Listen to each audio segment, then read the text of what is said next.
with the bull directly. The topic that has been given to me is waste to energy. Waste to energy, as you would see, there are different kinds of technologies that are available in the market, where energy can mean fuel, it can mean power, it can mean several different things. But we are a company who converts plastic into fuels. So I'd like to concentrate on the typical waste to energy plants where all kinds of wastage is used into converting that into energy. Energy over here being electrical energy, the power plants set up by several multinational companies.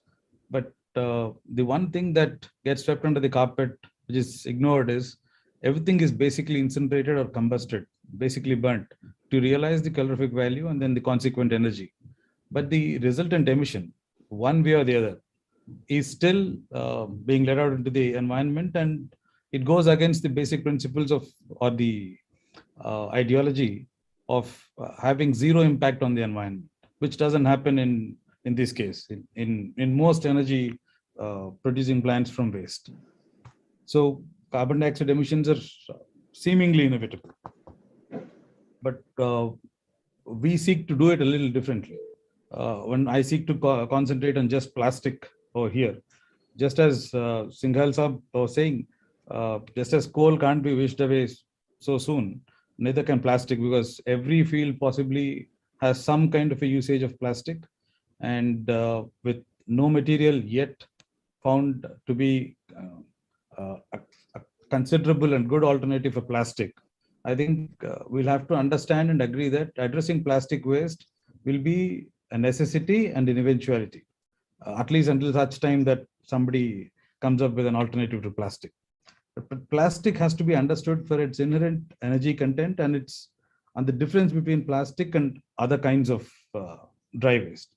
We believe plastic, if used effectively, can lead to a lot of very good uses. I would say,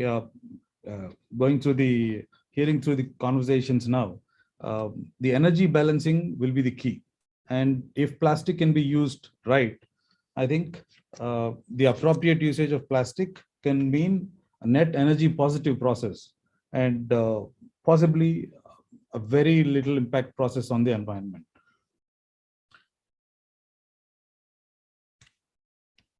So we at Hydroxy Systems, we convert plastic directly in a single process of depolymerization, condensation and distillation into automotive grade fuels. That is, we convert plastics directly into automotive grade diesel, petrol and kerosene, diesel occupying like 85% of the converted fuel, with petrol and kerosene being the remaining.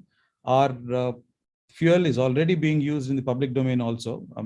There's a municipality in Andhra Pradesh where they convert plastic using our process, and they use the fuel that comes out directly from the plant into the tanks of their vehicles, which is subsequently used up for collection of waste again, which again becomes a feedstock for this. The minimum conversion efficiency that we give for the worst kinds of plastic, like the end-of-life plastic, which has been recycled several times over and has limited calorific value also, is 50%. So the minimum conversion efficiency, while it is at 50%, the maximum is around 99 to 99.3%. We have experimented on COVID-19 waste, syringes waste, where the plungers and the syringes can give you around 99.3% conversion efficiency. That is, 1 ton of that material can realize 995 liters of fuel, of which 85% is diesel. Well, and the other part, which is the most important and the most distinguishing part between other similar technologies and ours is a patent pending technology, is that the very little requirement of energy to convert plastic into fuel. We require around 0.6 to 0.8 units of electricity to convert plastic into 1 liter of fuel. So it is directly in relation to the amount of fuel. So 1 liter of fuel would require around 0.6 to 0.8 kilowatt hours of energy.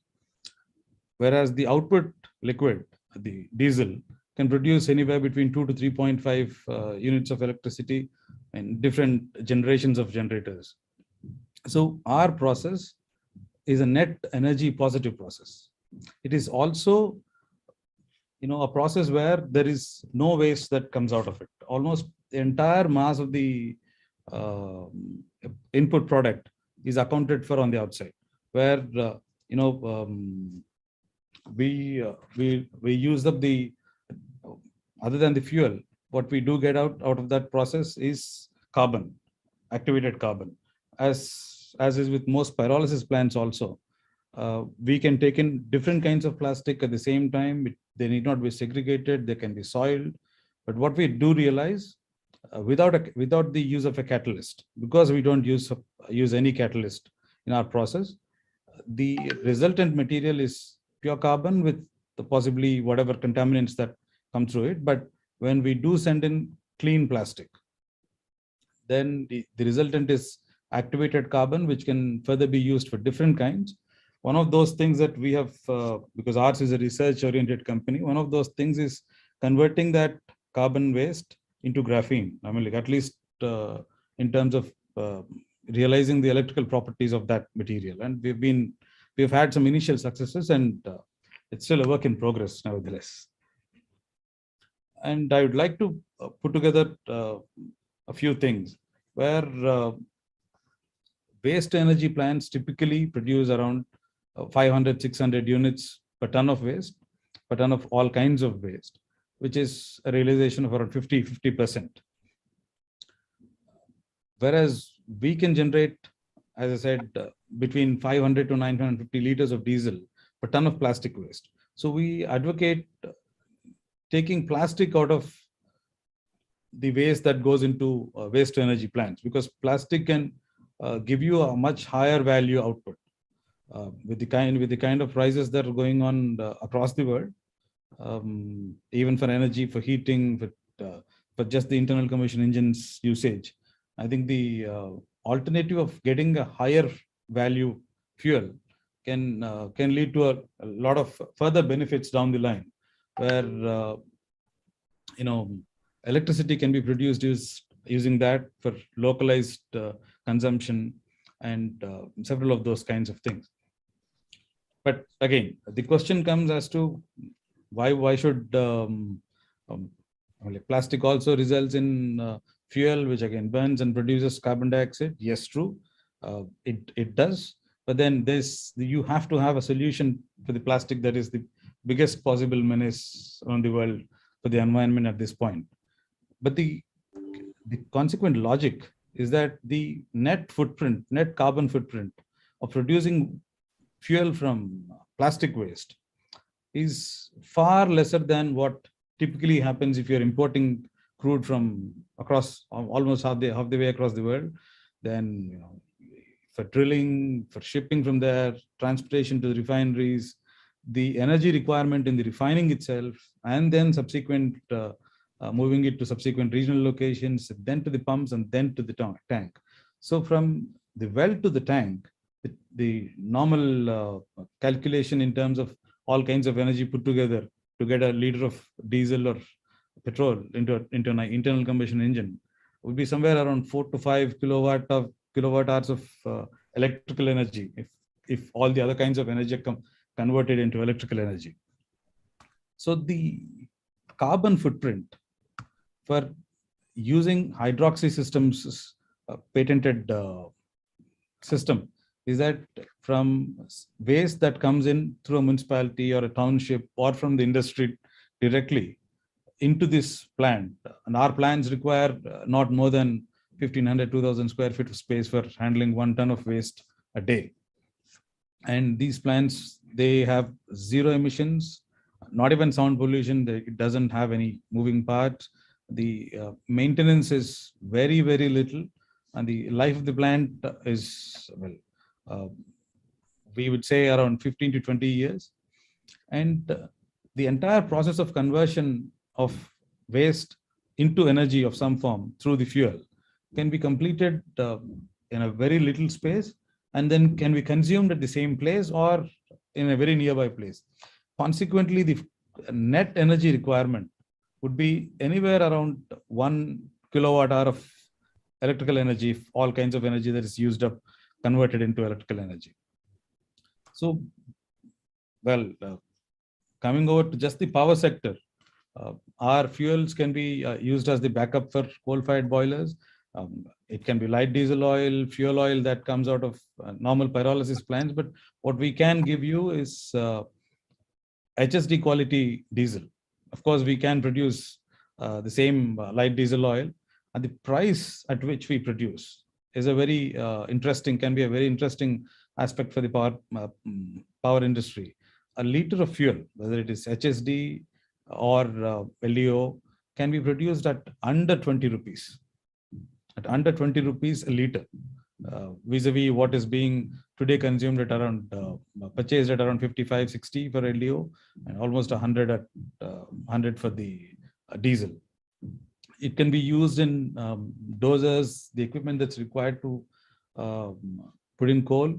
It can be used in the wagons and the vehicles that are used within the power industry. In fact, we are in advanced talks with the power generation company in India to install these kind of plants within their system in a tripartite agreement for the multilateral funding agency. And obviously, you can talk about carbon credits, because the amount of carbon that is used up in getting the coal crude from somewhere and then eventually ending up using in the coal plants is quite a large one. Plastic credits also is a very important one. But then what will have to be understood is that we as a country are talking about producing ethanol in the crores of liters. But the environmental impact of producing ethanol in the crores of liters, you take somewhere around 1,500 to 2,000 liters of water to produce a kilo of rice or any kind of grain. And then you use up that grain and then stored somewhere for a long time. There's energy consumption in terms of storage, in terms of transportation to different places in the country or abroad. And then again, the energy required to convert that into ethanol, let's say even at 50% efficiency. The impact on the environment in terms of using up of potable water, and then the carbon emissions from the cultivation and all that, give a lot of credibility to using up the plastic, where some put it at 5-6 million tons to around 9 million tons per annum. If the same can be converted into fuels, and very high grade fuels, this can eventually result in an economy where the value that is realized through production of very high grade fuels can go into cross subsidizing the collection of waste, and then the segregation of waste and its eventual disposal, even if it means at a higher cost than the product itself, because the fuels that you make out of it, if they are of very high quality, of very high grade, also fetch you a high value, which can go into cross subsidization. I know, sir, I'm just rushing it through so that I can help you in ending it on time. I'm open for any questions if you have.